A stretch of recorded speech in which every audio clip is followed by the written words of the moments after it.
குலசை அம்மன் அருள் வரலாறு. பழைய காலத்தில் குலசேகரப்பட்டினம் ஒரு சிறிய கடற்கரை கிராமம். அங்கு மீனவர்கள், விவசாயிகள் எளிமையாக வாழ்ந்து வந்தார்கள்.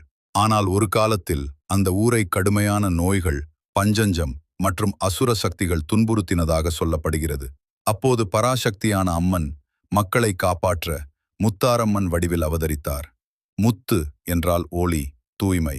கடற்கரையில் கிடைத்த புனித முத்துகளின் ஒளி போல் பிரகாசித்து தன் பக்தர்களை காப்பாற்றினாள் என்பதால் முத்தாரம்மன் என்ற பெயர் ஏற்பட்டதாக நம்பப்படுகிறது.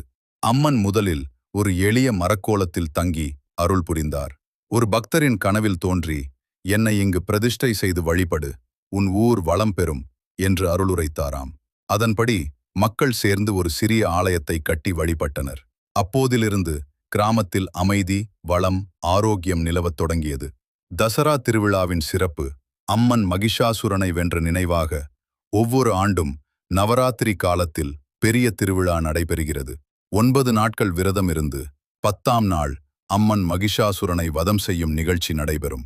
இந்த விழாவில் ஆயிரக்கணக்கான பக்தர்கள் காளி, முருகன், அனுமன் போன்ற வேடங்களில் 41 நாள் விரதம் இருந்து கையில் காப்பு கட்டி பிச்சை எடுத்து தங்கள் நேர்த்திக் கடனை செலுத்துவர்.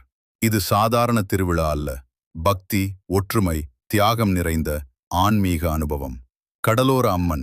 இந்த ஆலயம் கடற்கரைக்கு அருகில் இருப்பதால் கடலில் மீன்பிடிக்கச் செல்லும் மீனவர்கள் முதலில் அம்மனை வணங்கி செல்வார்கள். அம்மன் காப்பாள் என்ற நம்பிக்கை இன்றும் உறுதியாயுள்ளது. நீங்கள் விரும்பினால்